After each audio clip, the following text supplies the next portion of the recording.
के मुताबिक जो माफिया के राजदार शौलत हनीफ है, उन्होंने पुलिस की पूछताछ में बड़ा खुलासा किया है, जिसके मुताबिक अतीक अशरफ के जेल जाने के बाद शाइस्ता गैंग की कमान को संभाल चुकी थी। वो वसूली बैंक को संचालित करती थी और उसने 1 करोड़ 68 लाख रुपए वसूले थे। हनीफ ने बताया है कि शाइस्ता के कहने पर उसने अलग अलग लोगों से मोटी रकम लेकर उसको लाकर दी थी। बीते साल 17 जून को उसने सुधांशु श्रीवास्तव नाम के एक शख्स से 1 करोड़ 68 लाख रुपए लाकर दिए। 15 अप्रैल को माफिया अतीक अहमद की हत्या के बाद जब 16 अप्रैल को उसका जनाजा निकल रहा था, तो उसकी पत्नी शाइस्ता परवीन क्या वहां पर मौजूद थी? क्या नकाब पहनकर शाइस्ता अपने शौहर को आखिरी विदाई देने के लिए आई थी? पिछले 20 दिनों से जारी इस सस्पेंस से अब पर्दा उठ गया है। क्या है सच, इस रिपोर्ट में देखिए।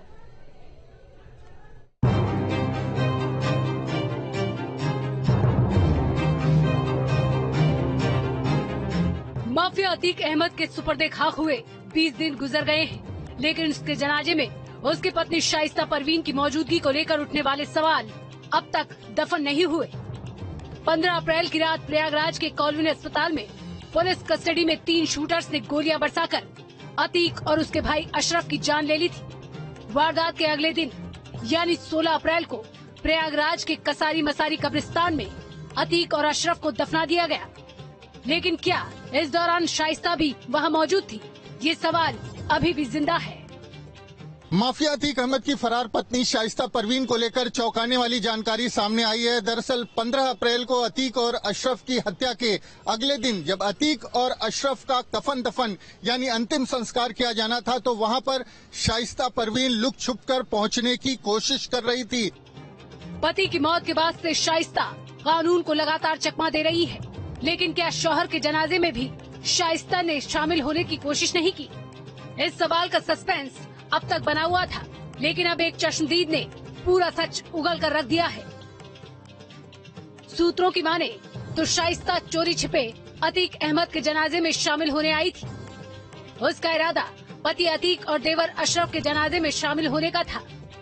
यहाँ तक कि कसारी मसारी कब्रिस्तान में जाने की पूरी तैयारी भी शाइस्ता ने कर ली थी, लेकिन कब्रिस्तान में भारी फोर्स की मौजूदगी की वजह से शाइस्ता ने अपना इरादा बदल दिया। शाइस्ता परवीन और साबिर 16 अप्रैल को पहुंचे थे जफरुल्लाह के घर पर और वहां पर बाकायदा उन्होंने तैयारी की थी कि वो किसी तरह से जो कसारी मसारी का कब्रिस्तान है वहां तक पहुंचेंगे और लुक छुप करके अतीक और अशरफ के अंतिम संस्कार में शामिल होंगे। लेकिन इसी दौरान उनको खबर मिलती है कि उस पूरे इलाके को जो पुलिस है, पीएससी है, उसने घेर रखा है। भारी संख्या में पुलिस और पीएससी के जवान तैनात हैं। पूरे इलाके को छावनी में तब्दील कर दिया गया है और इसी के चलते शाइस्ता परवीन ने कसारी मसारी कब्रिस्तान जाने का अपना प्रोग्राम जो है वो कैंसिल कर दिया। यानी सूत्रों की माने तो अतीक की पत्नी श्रीवास्तव के साथ मानवेंद्र प्रताप सिंह, न्यूज स्टेट, उत्तर प्रदेश। और यहाँ रुकेंगे एक बहुत छोटे से